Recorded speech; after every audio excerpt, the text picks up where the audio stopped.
The button is pushed. Okay. So there is no go back right now.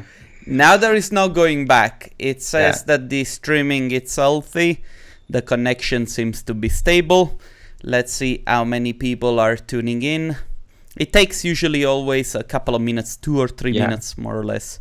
So maybe we can use the time until people join in for me to exercise a little bit my language skills with you, because you're from Spain, right?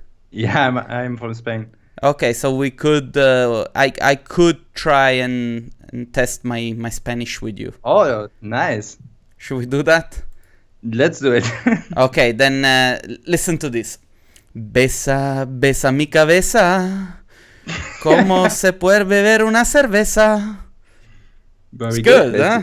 That's very good. Something that it means you will say to a girl, yeah, for sure. I don't know.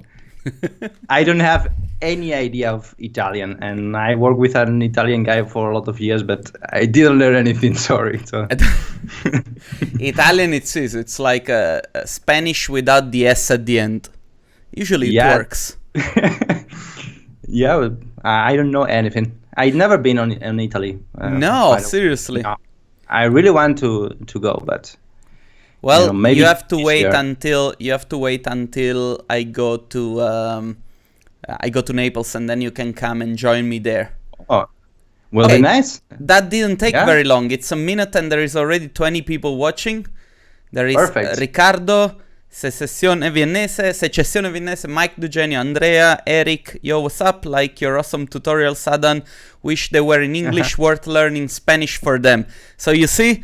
I think we had this conversation in Vienna that I was like, are you gonna do any English tutorials?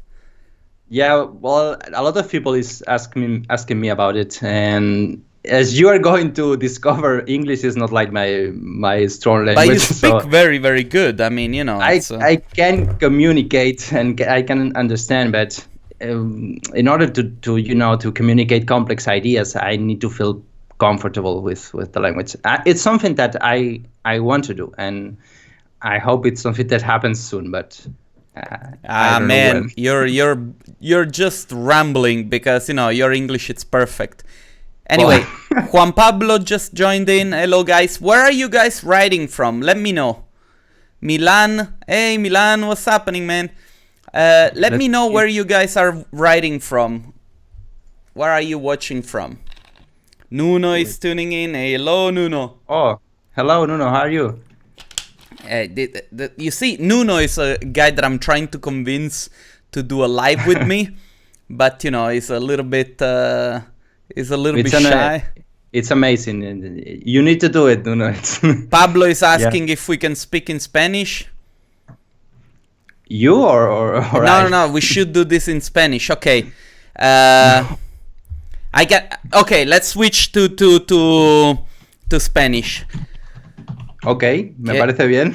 ¿Qué es plata o plomo? Hijo de puta arquivís. No, that's not polite. I think. I don't know. I'm learning Spanish on Netflix. Yeah, but Netflix has some, people from Romania, Mexico. We got people from Colombia. Man, there is Jason. Hey, Jason. Jason is my partner, so I better watch out what I say. There is somebody from Israel. I'm also in Israel myself, in Tel Aviv. Hello. Okay, so we have like about 40 people watching. I would say, it's been 3 minutes already. We should probably start with the stream. Sure. What do you say? Yes? Looks fine to me. So, Adan, we have already talked about it in Vienna. I am a very big fan of yours because we basically orbit in the same sphere. I like making YouTube videos. You're very successful YouTuber for the stuff that you do. The work that you do is just stunning, and I would like you to start by giving us a little bit of a context, who you are and what you do, and then I have a couple of questions myself. So, I will try to give you the short version of it. So, Well, I start on 3D like 20 years ago, something like that, playing with 3D tools. And I've been on the professional industry for, I think, something like 16 years, something like that. So I have the opportunity to work on a lot of different studios. How old are you? 37. But I started working on 3D very young, like when I was 20 or something like that. Nice. And so I also work as a freelance for some time, and I have the opportunity to work like in big studios and also small studios, mainly doing animation. Animation is my main line of work prior to this new era of, YouTube and teaching and things like that. And happens to me something similar that what happens to Daniel, and I saw the conversation you have with Daniel. And at some point, being freelance, I cannot take it, and I get completely burned out of it, and I quit 3D for some times. I was, gaining a lot of weight. I'm big now, but I used to be way bigger. I lost like 50 kilograms, something like that. I was seriously huge. Yeah. It's oh my God, man, a huge problem. Yeah. But this is really good. Like, congratulations. This is like yeah. Thank you very much. Amazing. It took me a while, but I made it. So, I cannot make 3D for commercial purposes because I still make in 3D for myself. And I think what else can I do? And I have a couple of friends working on photography and film industry. So I asked them, and I spent also like 5 to 6 years working on photography and, some filmmaking. I've been part of a couple of feature films, not big feature films, like indie feature films. But, after some time, I miss 3D a lot because I don't know if this happens to darkness, everyone. my old friend. Yeah. I've come to talk like to you. That. I don't know. For me, 3D is something very personal. When I started using 3D, I was like I wasn't the popular guy on the school. I was the lonely guy, and 3D gives me like a purpose. It's a tool where you have tons of things to discover, and motivates me for the first time of my life to pursue something. So I was missing it, and I don't want to make the same mistakes. I don't want to get burned out again. So I thought, what can I do differently, and how can I learn from my mistakes? Because I made a lot of mistakes when I was freelance, a lot of them. And I realized that what I really like about 3D is to learn new stuff, So I thought maybe I can help others to learn new stuff. And that's why I started my YouTube channel without any idea of what's going to be at the beginning. And, suddenly the channel becomes a success, for me at least. And, studios start contacting me and asking me for advice and asking me for personal training. So that's it. Recently, I decided to start a company, 3D Collective. And we provide that kind of service, like advising and personal training and things like that. And that's it. Well, just right now, I'm working on a training that's going to be online it's in Spanish for the community that follows me. And that's it. That's my story. Good enough. By the way, I have to say that probably this is the highest number of watching people that I've ever had with any other interview. 77 nice. People watching at this time. No, actually 85 now. It says it's a very big number. Wow. Thank you, everyone. But you're a very loved person, because I always see it every time that you post something. People are crazy about your work. People are, you have a skill in teaching, and I recognize that when I watch your videos. Even though I'm not super fluent in Spanish, I do see that you put a lot of work, Mm-hmm. How long does it take for you to make one single tutorial? Well, it depends. The first tutorials I made, for example, took me a lot of time, like weeks, to make a single tutorial. I doesn't know how to do it, and I need to improvise a lot. Right now, it takes me one day for sure, and sometimes 2 or 3 days. And occasionally I can make a tutorial very fast, like a easy trick, like in 2 hours I can do it. But most of the time is one day or something like that. It's a lot of work I put on the tutorials. It's really time consuming, and I really hope that this is a chance for people to understand how much work goes into making this stuff. Another thing, I mean, where did you learn the stuff yourself? Like, you must have gotten all this knowledge from somewhere, because you really crack down the program, you open it and you talk about all the settings and you talk about all the stuff. Well, settings now don't really exist anymore, but still you do explain a lot of things. And where did you learn all this stuff?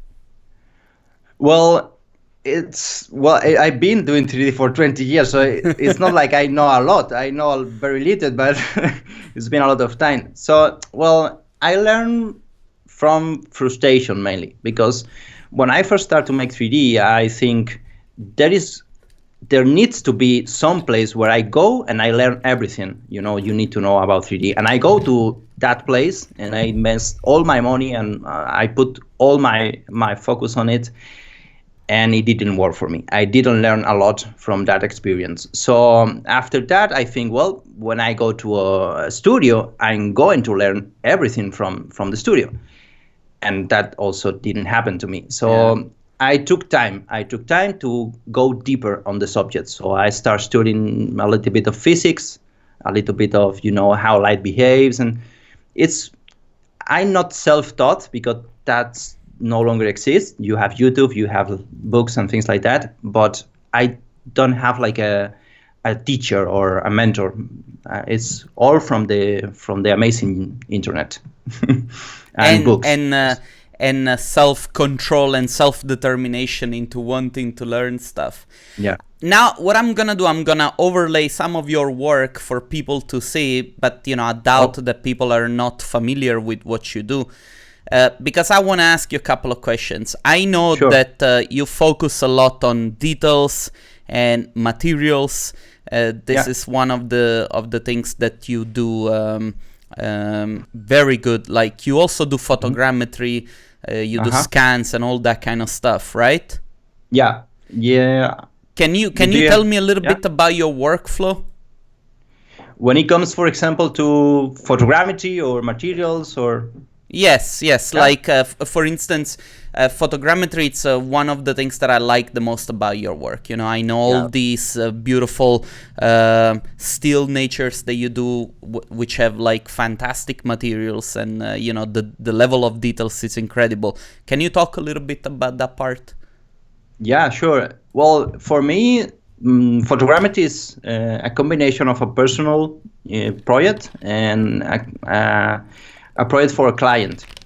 So the first thing I do usually is to try to establish my goals. For me, that's the most important thing to do, because otherwise I can start, going crazy on things that I don't really need. Yeah. And on photogrammetry, my goals was to create very good assets, but not crazy good assets that you cannot use on a production, So that was my first goal. And also it needs to be, I need to be able to capture the assets fast and on a consistent way. Mm-hmm. So after I have like my main goals, I have a guide written in English if people are interested on this topic, and it's all well explaining.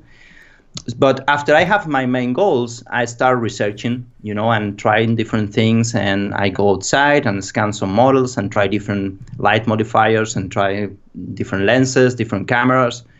After I get to a point where I'm happy with the results, and I establish like a workflow, and I like to establish a workflow so other people can replicate the work. So it's very complex, so I don't want to go into the details because it may be very boring, but it's something like that. I get an idea, I establish my goals, I go through research, I get some conclusions, and after that I establish a workflow that works for me. How long does it take for you usually to make a scan model, say, of a piece of fruits?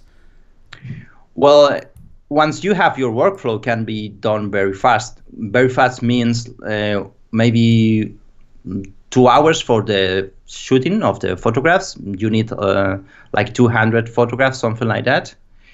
And after that, you need to process that data inside Photoscan or Capture Reality, for example. And that doesn't take long from you, but takes a lot of time from the machine, maybe one full day of calculations.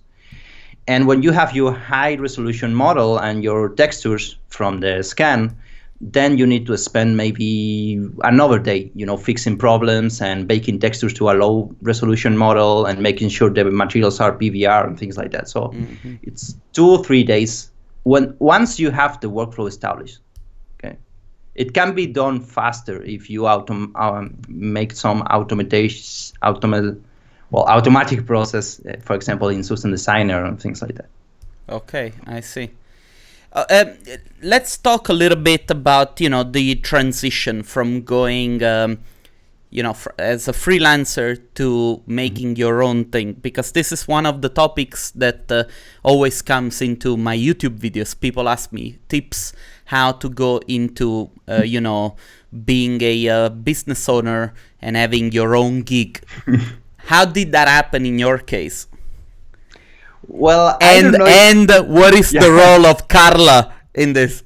Yeah, that's a very important role because I cannot do it by myself.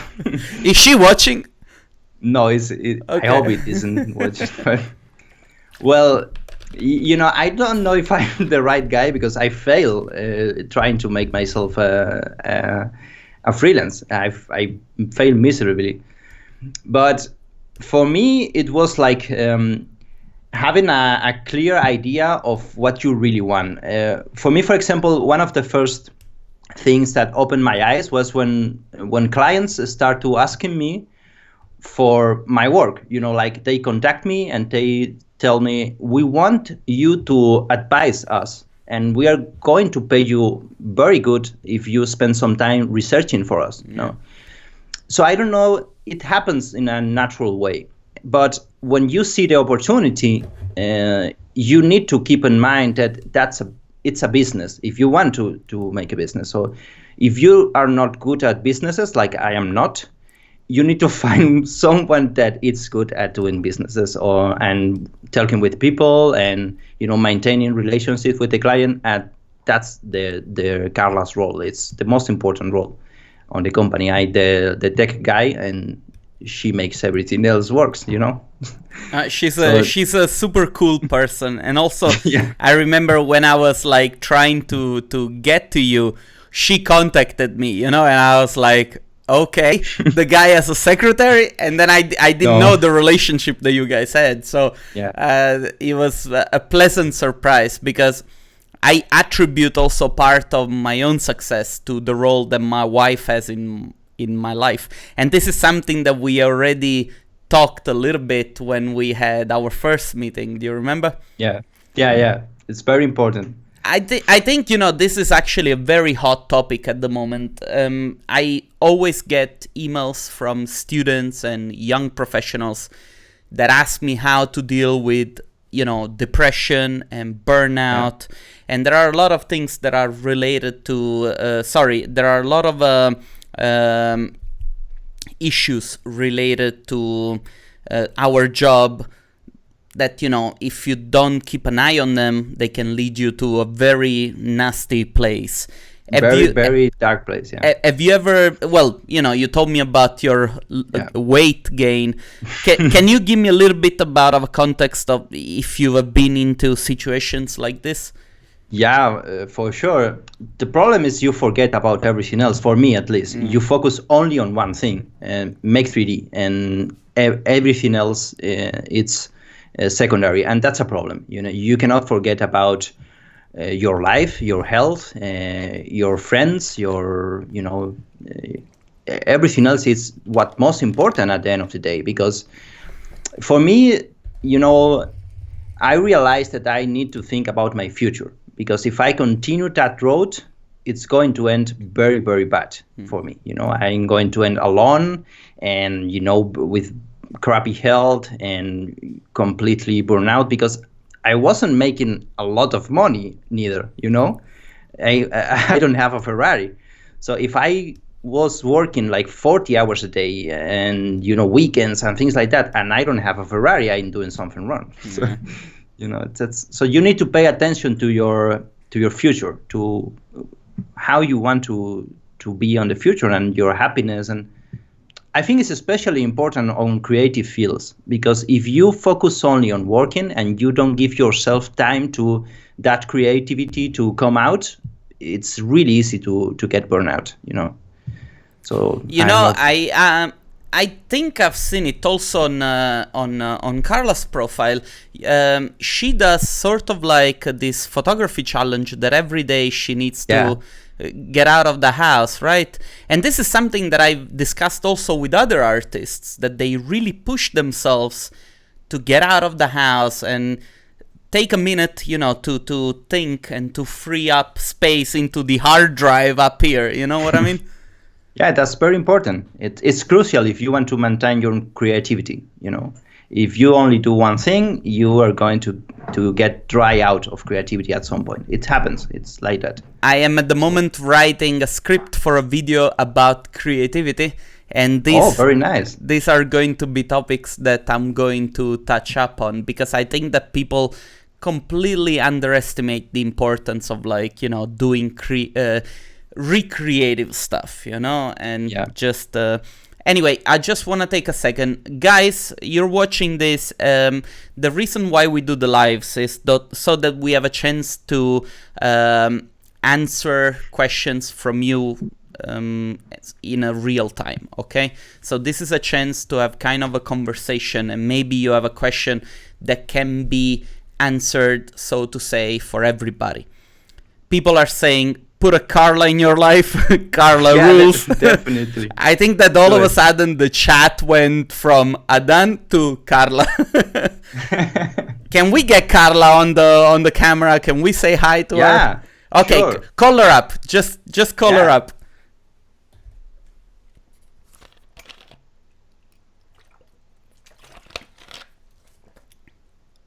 Oh, your audio is gone.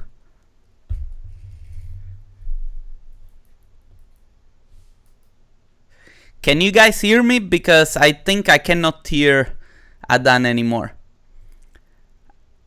Adan, I think I lost you. Adan? No. Oh, okay. I mute the microphone. Okay. So. Carla, everybody wants to say hi. Well, nice meeting you. And she's Carla. She's the brain behind everything. No. I like the backstage more. So everybody's saying hi. Anyway, thanks a lot for making this happen, Carla. Yeah. Oh, well, thank you for having us. So I leave you. I must watch on YouTube. Okay. I'm watching a show on YouTube. Okay. Talk to you later. Bye. Yeah. So that's my Ferrari. That's your Ferrari. Yeah. So people are asking, are you gonna go to Italy anytime soon? In fact, probably we are going in like a couple of months, because we have to work on Milano. It's, I believe, Milano. You're gonna do a workshop or something? No, it's like more a private consulting. Okay. But it's not confirmed yet, but I think we are going to go to hit some pizza and, Make sure that the pizza is a Napolitan pizza, yeah? Don't buy the Milano fake pizza. Okay. I will remember that. Maybe I can discuss. I have a partner in Italy, and maybe we could organize a workshop there. Yeah, will be great. It will be cool, because I think that people would really love to learn from you. Okay, there are some questions coming in. Let me take a look. What do you think about entering competitions, and what do you expect about the competition in order to be attractive to you? Competitions, you mean like architectural competitions? You're not an architect, right? Adan? Myself? No, I'm not an architect. What did you study, if I can ask? Or do you have I didn't go to the university. Okay, so you don't have a specific background in. I focused on 3D from the beginning. By competitions, yes. Did you mean like architectural competitions or probably 3D, that's but it can be for both. If you mean without getting paid for it, for example? Yeah. Well, I'm not going to say that you never do it, but it's like very few occasions where it's worth it. I usually do not recommend doing it, but there is always exceptions to this rule. Maybe it's something really amazing, and it needs to be something that you do one time. If the same client asks you to do it twice, it doesn't worth it, and usually don't do it. But probably I think that the person also means like competitions where you do a job and then this job, it's your job and it can either win or lose something. Maybe like architectural competitions, because I think this person, his name is Arcadia, so he might be an architect, and architects do competitions where, they don't get paid and they try. But anyway, there is a competition now that it's happening, which is the CG Architect Awards. Yeah. That is, if you need to do it, if that's what you mean. Yeah, it's the best competition you can go on. It's the most popular one, and it's going to give you a lot of visibility, and it's great. Do it without any hesitation. It's that one really, like people that do that kind of competition, in a way or another, if you get to the qualifiers after getting a lot of prizes, you also get a job. Somebody will go for you. It doesn't matter if you don't get prizes. Do it for the sake of learning, because when you put yourself in a challenge like that, you're going to learn a lot of stuff. So do it. It's worth the time. You talked about having a bit of free time, but what about architecture firms that are asking you to work 10, 12 hours per day? Sometimes it's difficult to be a freelancer. Okay, what do you answer to this? Yeah, that happens to me. I work like a lot. I don't want to give you like a bad advice, because that can happen. I can only give advice to myself, to my past self, and to avoid making the same mistakes.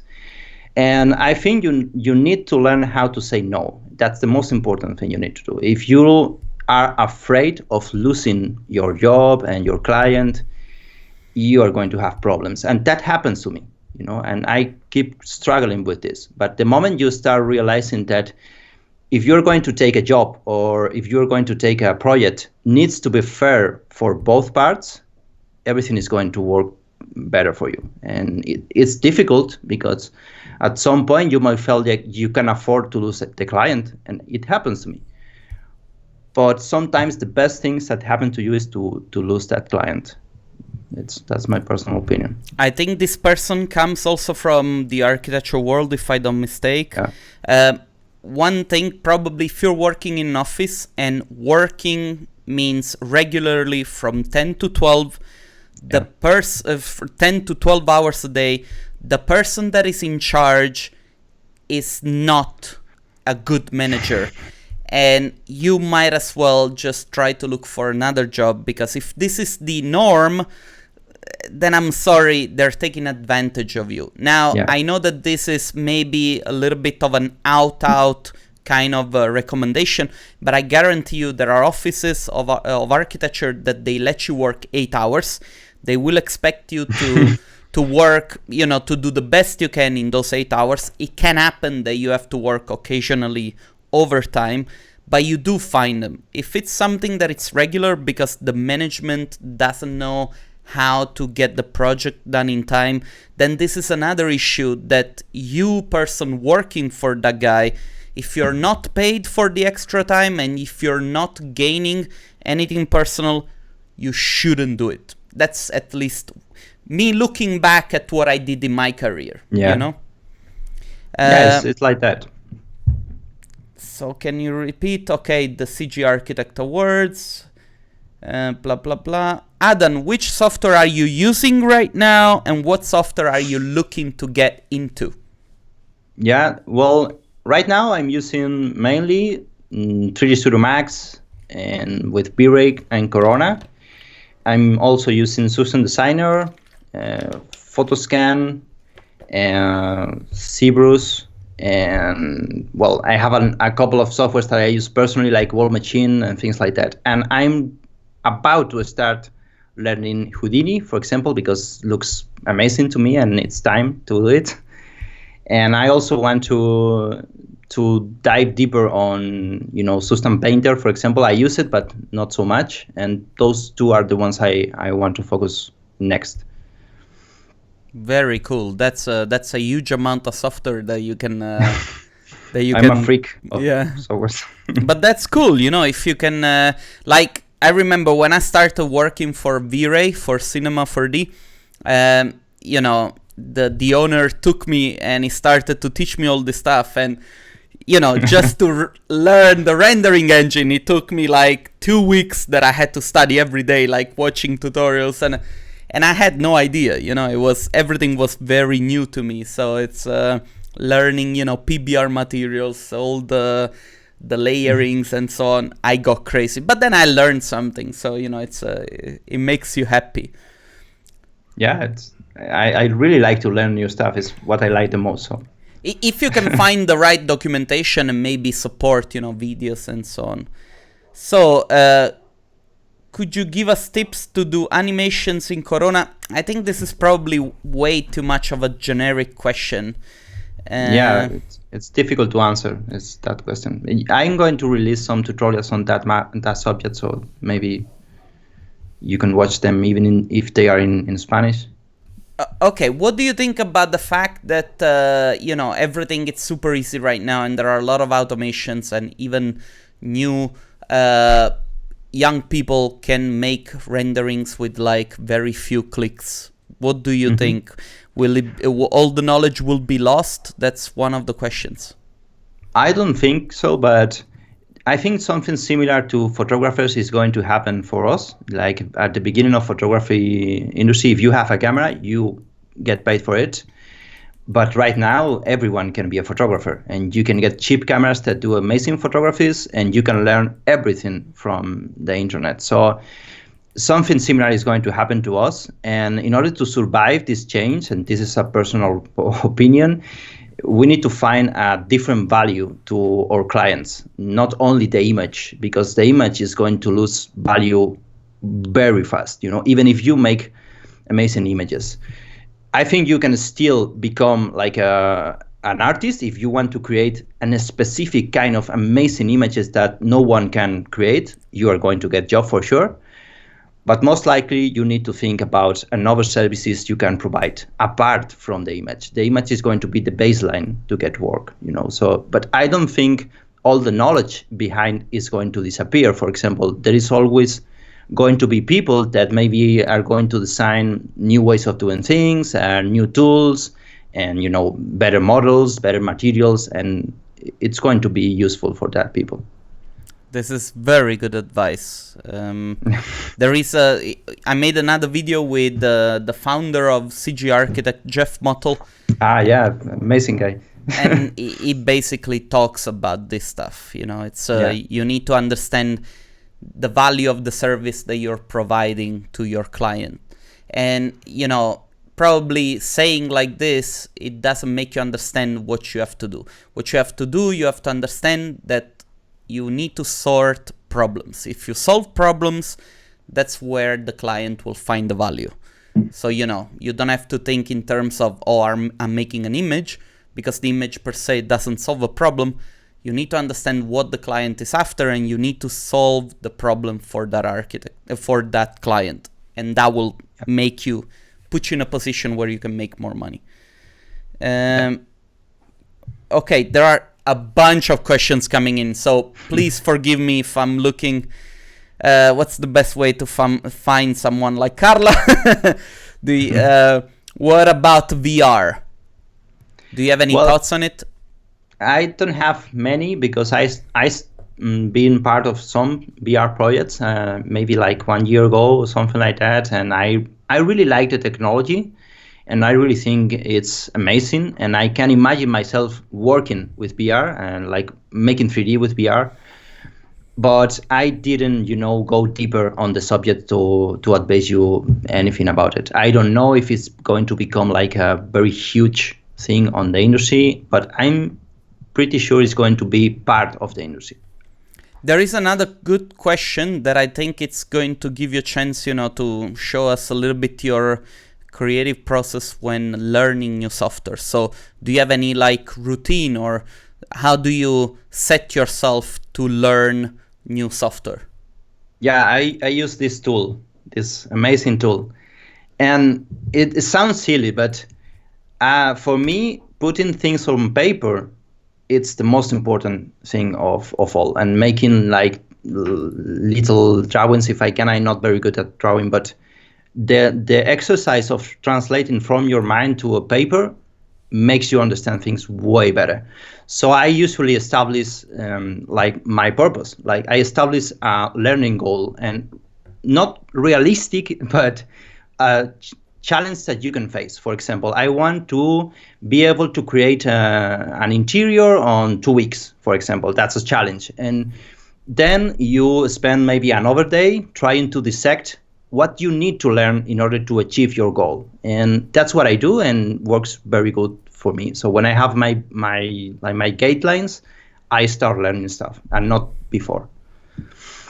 This is really good advice, guys.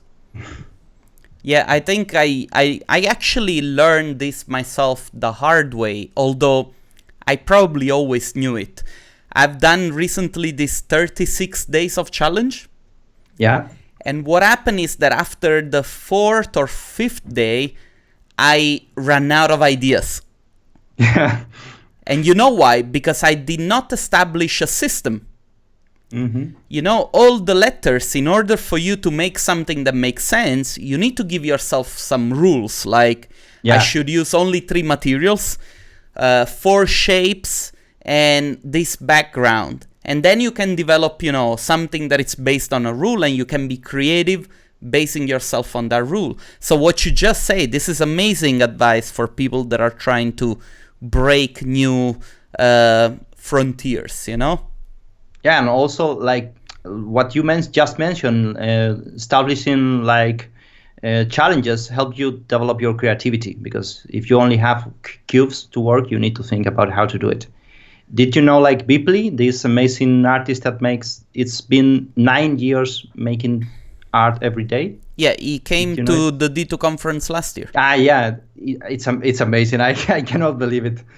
9 years, it's incredible. He came to the conference, and people always goes around like dressed up in a suit, very elegant. You would never think that it's this is people. I have a picture. I need to find it. It's on my Instagram, but it's so cool. Okay, there is a question. Sorry, guys. Maybe I'm missing some of the questions, but they're coming in very fast. Can you tell us good ways to find clients and how to start your business in archivism? That's a question that people ask me a lot. And to be honest with you, I don't have a good answer, because things has changed a lot since I started making 3D. And for me, I think it was easy. Today, it's very difficult because you have a lot of competition. I cannot imagine, how to be better, or how to have better visibility with clients, because that's something that I'm not longer doing much, But I think if you can approach your clients honestly through any medium like social media, and maybe you can create a special kind of project that you think it's aligned with the studio needs. I don't know. For me, it's difficult to advise on this, because I know it's difficult for people, but I just get my clients like month to month, and doing organically. I don't do anything special to get my clients, so I don't know how to do it. I can add to this that obviously you're not going to say this because you're a very humble person, but the reason why you get clients, it's because you're extremely good at what you do. And the work that you produce speaks for itself. Now, I'm going to show you guys a work that he has done. It's, no false modesty there, because it's really stunning. There is a question. You say that, you try to give yourself a limited time.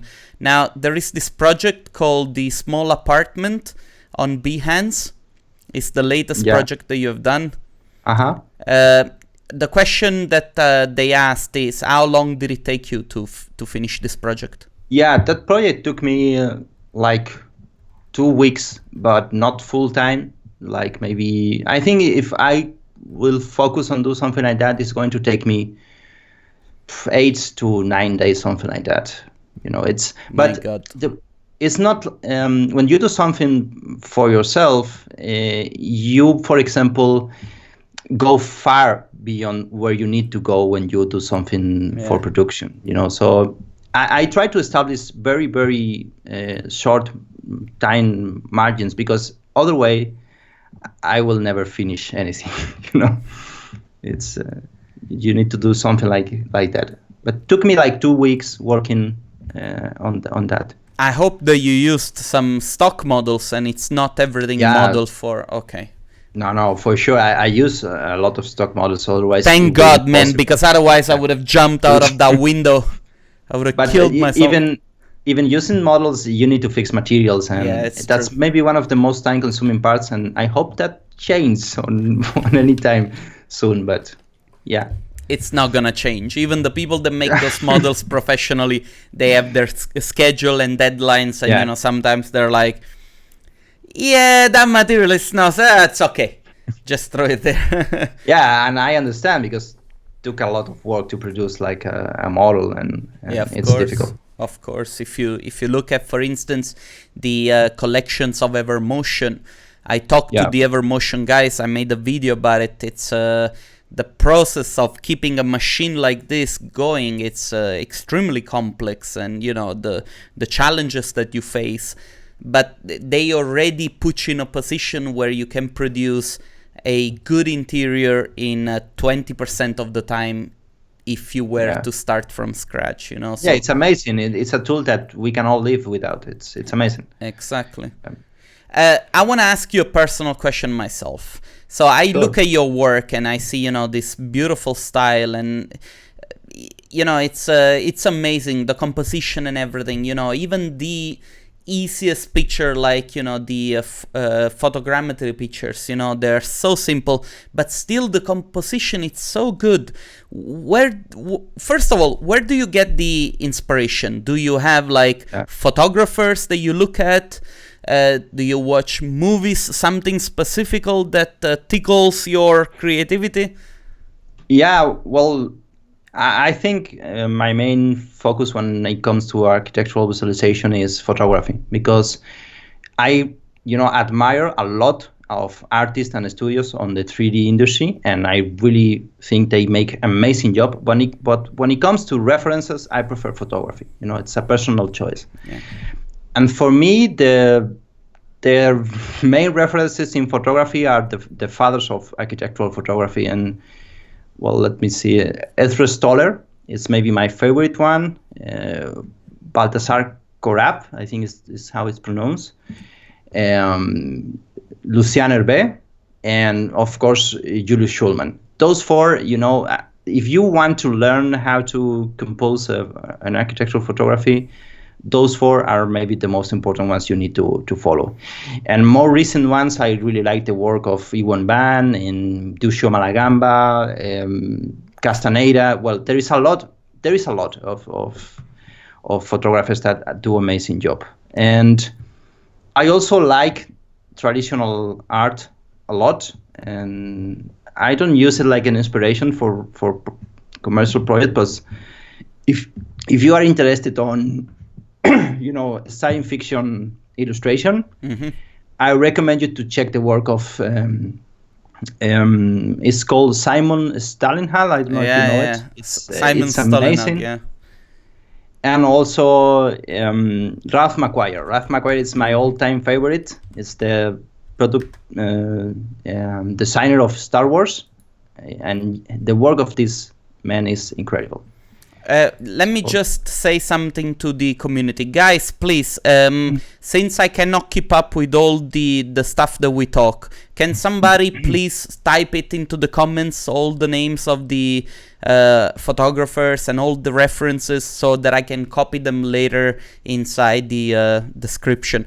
Also, Adan, I'm gonna ask you later when we say goodbye to each other if you can pass me all those names so that people can find them. Sure. But guys listening to this, please do me the favor and make a little note. I would do it myself, but I'm trying to manage everything. This is, by the way, Simon Stolenog. His work is fantastic. I think that everything about his work, the composition and the imagination and the media that he uses, because he does a lot of matte painting, it's stunning. It's really something amazing. It's one of the best illustrations I've seen in a lot of time, because I love the science fiction worlds he creates. It's amazing. Yeah. I think that thank you guys. I see that you're doing it. The community, people watching this are the most amazing people in the world. Another guy that I really liked his photography is Fernando Guerra, I think. Yeah. It's amazing. Very good photographer. I really like it. It's I don't know. He's a little bit. He has a little bit of a more modern approach to architectural photography, but I really like it. I think it's a fantastic composition. And also, one thing that I wanted to ask you. You say that you take photography and not other renders as sort of like inspiration. But don't you get sometimes confused looking at pictures online if it's a real one or if it's a rendering? Start to happen very often in those days. People, it's creating crazy realistic images. I'm amazed by the level of quality that a lot of people is producing. It's amazing. Yeah, you can tell if you deep a little bit, but it starts to be difficult. It's incredible. There is a photographer from, I think, Thailand, and they do amazing work. They do interior photography. I think it's Thailand, or it might be. I don't know then. Or it might be Vietnam. I think it's a Lo Studio or something. I don't know. I'll have to look them up. It can be Yellow. It can be Yellow Studio. I don't know. I really don't know. But anyway, and very often, I was looking at their work and I really thought they were renders. And then, I reached out to them and they told me, no, actually, this is photography. Yeah, in fact, there is an Italian, I cannot remember the name, but makes incredible photographies that looks like renders. It's amazing. It's using a medium format camera. Okay. And you cannot tell the difference. It's incredible. I'm going to send you the name of what these guys told me. They told me that basically what they do when they take pictures, they clean up all the imperfections in Photoshop so that it looks as digital as possible. Yeah, it's like a new style of photography. Yeah. Nice. Okay, there are some questions coming in Spanish. Sorry, guys, I don't really speak Spanish. Well, maybe I can translate. Javier also say Afton and Crow are also very good. I have to say I don't know them. There is a question coming. I saw it already a couple of times. What do you think about Lumion and Unreal Engine? Well, what do you think? I never tried Lumion. I see pretty amazing stuff made on Lumion. I did try Unreal and I use a little bit, and I think it's amazing. It's very fun to play, and with the last changes that the Studio plugin is introducing, it's becoming very easy to use, because one of the problems of Unreal was the complexity of importing something into Unreal.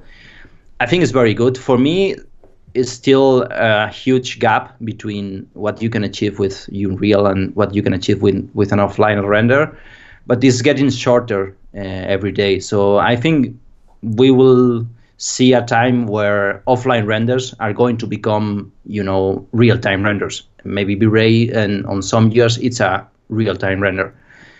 And I don't know, if you want to make something interactive, go for Unreal, it's amazing. But if you want to create an animation, I still prefer other ways to do it. Did you hear the interview with Vlado of V-Ray, the main developer and one of the founders? I didn't. But he said, because people were always like asking, okay, how about the integration of V-Ray into other real-time engines? And then Vlado said, who told you that we're not developing our own real time? Oh, nice to hear about that. So I think he said, I think he said this. I think what. Yeah. Anyway, he let people think that they're working already on something. So maybe making the switch to Unreal. If you can have real time in V-Ray, then probably I'm gonna stay in V-Ray. You know what I mean? Well, it's always good to try new software, so do it. But yeah, it's Unreal. Maybe it's too complicated for the architectural needs, but it's very fun tool. Hola, Victor. You cannot say nothing good against Datasmith. I know where you live. Yeah, thank you, Victor, for that. You are amazing.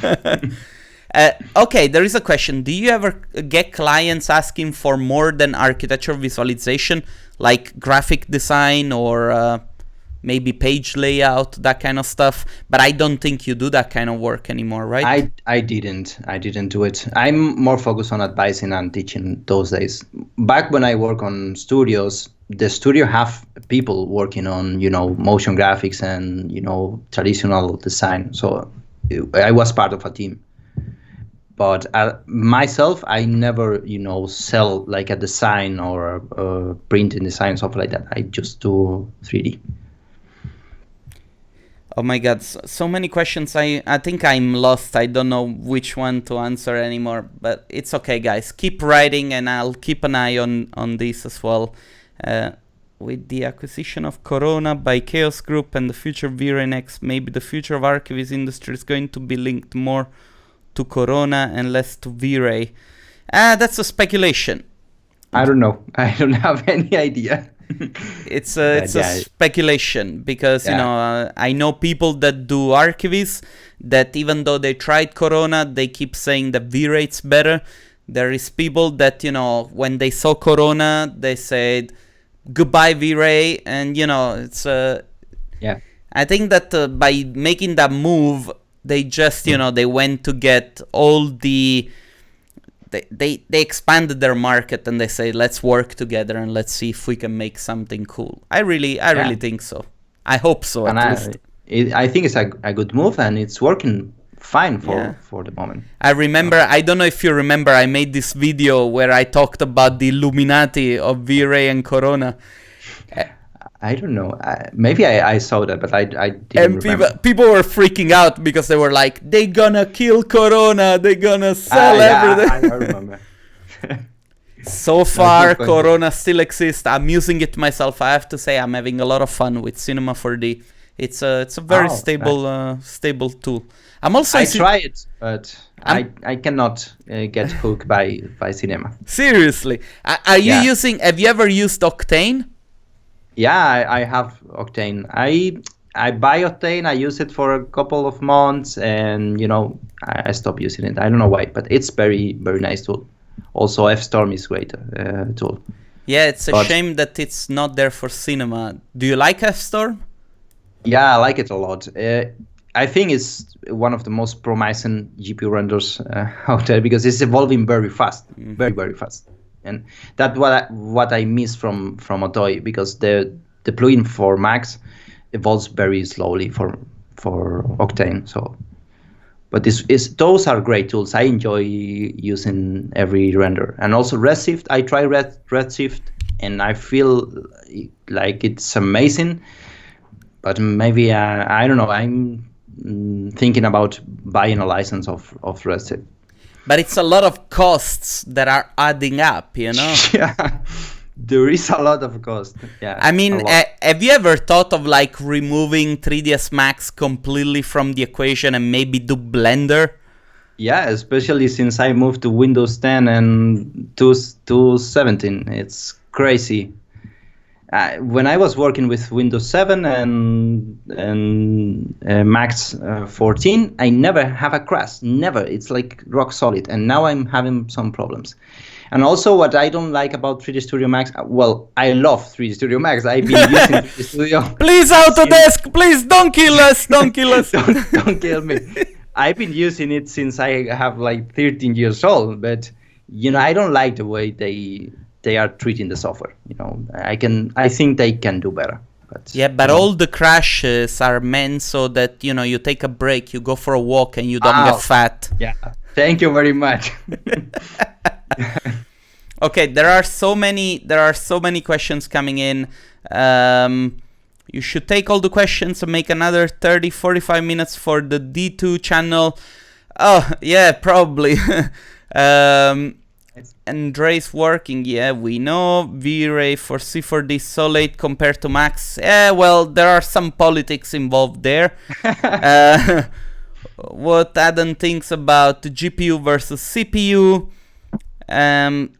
especially when it comes to the cost of the machines, because of the crazy graphic cards. Are you rendering already with like GPU in V-Ray? I have a pretty good GPU station. Not like crazy good, but I have two 1080 graphic cards, and yes, I do for test purposes, but I think it's still a little bit of work. We are almost there, so I think GPU is the future for sure, because in some time, not so far away, GPU is going to surpass CPU for sure. May take a little bit, but it's going to happen. And I want to make an analysis. Some tech company is going to give me like a very huge station with a lot of GPUs, and I want to try it the right way. So I don't know, but I use it and I like it. But I think for me personally, if for example, if you do product rendering or if you only do interiors, it's going to work very good for you GPU render. It's going to be cheaper than, for example, a couple of workstations for CPU.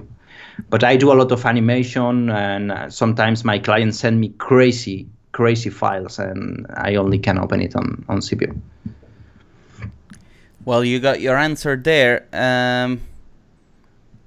Okay, another question: Do you do a lot of compositing and post-production on your renderings, or? That's, I think, what they're asking. Do you use intense compositing work in your pipeline, or do you render as much as possible of the scene at one pass? That changed for me a lot. I really enjoy digital compositing. It's something that I like to do, so I would like to play with it sometimes. But when I start to advising clients, and they need something more, standardized, and they asked me to introduce like some tools to standardize the process and to be as fast and as easy as it can. So I like it. I learned how to do it by the use of LUTs and simple compression. And now, to be honest with you, I'm using little post-production, and I'm making almost everything. Well, you need to do tone mapping, but you can do it on the frame buffer, for example. So I think actually this is pretty much an idea from the past, to have to compose a picture in post. At the moment you can get a pretty high control. It's like taking a picture. You wouldn't take a picture and then extract all the passes of the picture on Photoshop and recompose the picture. You know what I mean? It depends on your needs. I always say the same thing. If you need digital compositing because you want maybe to have control of deep of field, motion blur, and you want really linear composition, maybe it's good for you. Or maybe you want to have the possibility of make a lot of changes, especially if you are doing an animation. Maybe you want to animation, of course. Animation, you gotta do it because it's a different work. But at the end of the day, for architecture, I always recommend to keep it simple, because you can get amazing results and you don't need to go too complicated. Yes, exactly. Okay, guys, I'm doing a little bit of a roundup of all the questions because, believe it or not, we are already 1 hour in. Wow. Time flies. Time flies.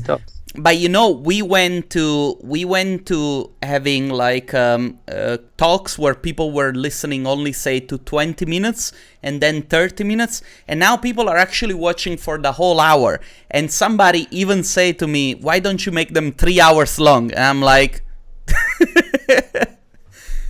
yeah, I 3 hours. It's a lot of time. I get complete messed up with the water, but let's make a 3 hours interview. So Adan, what did you have for lunch today? For lunch, I get questions for dummies. But anyway, listen, I think that probably, the goal of having this conversation with you is to show that, behind the creative and ingenious mind, there is such a nice, sweet person. I want to tell a little bit about my experience meeting you when it was in Vienna. That, I was a big fan of your work, and I knew, your tutorials, I knew your pictures. There was a picture of a car, like a big muscle car, American car, that was like published everywhere. And I remember that I even had it as a background of my computer for a while. Oh, and nice. then when you introduced yourself at the conference, I was like, but you're not that guy, are you? And you were like, super humble, super cool. And, it's I'm really humbled about the fact that you decided to give me an hour of your time and you shared it with my community. I really appreciate it, man. It's been a pleasure because I love what you are doing. I really enjoy your videos. It's amazing, and for me, it's a big opportunity. I thank you for that. I really feel honored to be part of this of your channel. So thank you very much. It's a mutual thing, and I want to thank also all the people tuning in. Josh just joined us from Guatemala. It's incredible. But dude, listen, I don't want to steal any more of your time. I really hope that we answered all your questions. We're gonna have a chat now. I'm gonna stop the streaming. Guys, thanks a lot for watching. Thank you very much. Do not forget to like this video, subscribe, share it so that, everybody can watch it and enjoy this beautiful talk that I had with Adan. Adan, I want to thank you once again. I'm going to stop the streaming now. Don't go anywhere. I'll be with you in a second. Bye-bye.